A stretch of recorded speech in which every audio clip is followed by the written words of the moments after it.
आज talk time मध्ये आपण पुरुषाचं वंध्यत्व या विषयावर बोलतोय. डॉक्टर नंदिता पालशेतकर आपल्या बरोबर आहे. एक फोन आलेला आहे. गौरी आपल्या बरोबर आहे. बोला गौरी. नमस्कार मॅडम. बोला. ऍक्च्युली माझ्या लग्नाला 3 वर्ष कंप्लीट झालेले आहेत आणि 2 अबॉर्शन झालेले आहेत मॅडम. आणि डॉक्टरांना असं म्हटले की टॉर्च टेस्ट वगैरे करून पहा तुम्ही. ते सगळं मी केलं. परत मिस्टरांचं पण स्पर्म काउंटिंगचं टेस्ट होतं ते पण केलं. आणि सर म्हणतात म्हणजे डॉक्टर म्हणतात की ते सगळे नॉर्मल आहेत. पण आता कन्सिव्ह होणं म्हणजे 1 वर्ष झालं मी वाट पाहतोय. अजून काय म्हणजे असं कन्सिव्ह झालेलं नाहीये. मग त्याच्यासाठी काय उपचार आहे? बेसिकली तिला जे 2 अबॉर्शन्स झालेले आहेत त्याच्यासाठी आम्ही कॅरिओटायपिंग करणं, जेनेटिक टेस्टिंग करणं महत्वाचं आहे. कारण कधी कधी जेनेटिक प्रॉब्लेममुळे हे परत सतत होतात. आणि बाकीच्या टेस्ट म्हणजे अँटी फॉस्फोलिपिड अँटीबॉडीज, एक हिस्ट्रोस्कोपी ज्यांनी आम्हाला युट्रस मध्ये काय प्रॉब्लेम आहे का, काय सेप्टम आहे किंवा पॉलिप आहे, फायब्रॉइड आहे, ह्याच्यामुळे देखील रिकरंट अबॉर्शन्स होतात.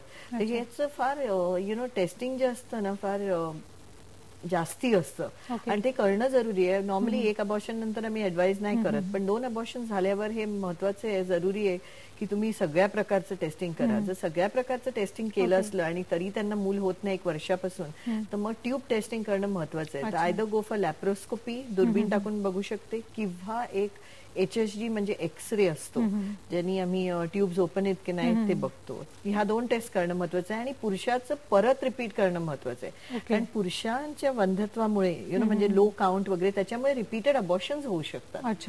तर बऱ्याचशा पेशंट्स मध्ये आम्हाला आढळून आलंय की हे रिपीटेडली अबॉर्शन्स होतात. म्हणजे रिपीटेडली अबॉर्शन झाले तर पुरुषाचे पण सिमेंट पुन्हा तपासणं महत्वाचं आहे. गरजेचं. एक फोन आलेला आहे. सुनील आपल्या बरोबर आहेत. बोला सुनील. मॅडम नमस्ते. बोला. मी नाशिक बोलतोय. बोला. मी बॉर्डर काश्मीर.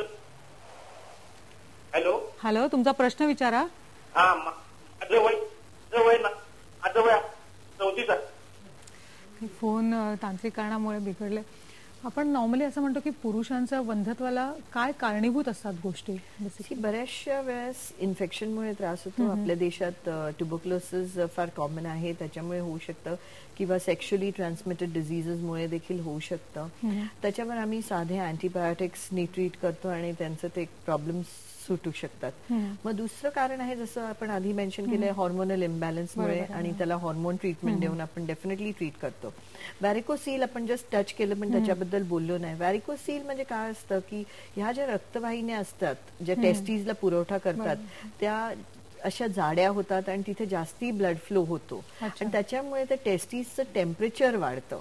आणि टेस्टीज ऍक्च्युअली म्हणजे शरीराच्या बाहेर असतात स्क्रोटल सॅक्स मध्ये, कारण की स्पर्म प्रोडक्शनसाठी बॉडीपेक्षा थोडंसं टेम्परेचर लोअर लागतं. तर हे व्हॅरिकोसीलनी काय होतं की टेम्परेचर वाढल्यामुळे स्पर्म प्रोडक्शन फॉल्टी होतं. तर व्हॅरिकोसील जर दिसत असेल डोळ्यांनी म्हणजे क्लिनिकली विजिबल किंवा ग्रेड 3 ग्रेड 4 असलं तर ते ऑपरेट करून त्याचा डेफिनेटली फायदा होतो. पण जर ह्या कॅटेगरीमध्ये येत नसेल तर मग व्हॅरिकोस सर्जरीचा खरंच काय फायदा होतो की नाही अजून कोणी काय प्रूव्ह केलेलाच नाहीये. पण त्यामुळे इट्स इम्पॉर्टंट की व्हॅरिकोस सर्जरी जी आहे ती पेशंट सिलेक्ट करून केली तर त्याचा फायदा इज ट्रिमेंडस, की जो काउंट लो असतो त्याचा इमिजिएटली वाढतो काउंट. ही झाली एक हे. दुसऱ्या गोष्टी म्हणजे ज्याची ट्रीटमेंट अवेलेबल आहे, म्हणजे ज्या लोकांची नसबंदी झालेली असते. माझ्या एक पेशंट होता ज्याची वॅझेक्टमी झालेली आणि ह्याच्यात काही कारणामुळे ऍक्सिडेंटमध्ये त्याचं मूल जे होतं ते वारलं. तर तो माझ्याकडे आलेला की काय करता येईल. तर ह्या पेशंट्सना आम्ही 2 प्रकारचे ट्रीटमेंट्स ऑफर करू शकतो. एक म्हणजे सर्जरी करून आम्ही ते ओपन करू शकतो, ती वाज जी बांधलेली असते ती ओपन जॉईन करू शकतो, किंवा टेस्ट ट्यूब बेबी म्हणजे इक्सी आम्ही ऑफर करू शकतो.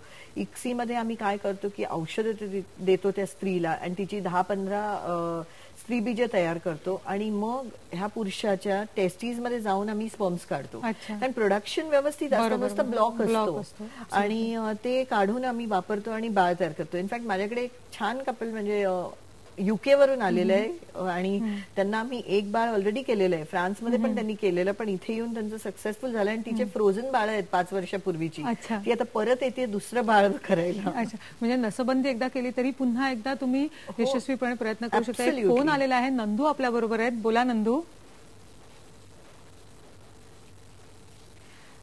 कट झालेला आहे फोन, पण आपण पुरुषाच्या वंध्यत्व या विषयावर आपण चर्चा करणार आहोत. तेव्हा आता घेऊया एक ब्रेक. तेव्हा पहा फक्त आय बीन लुकमत.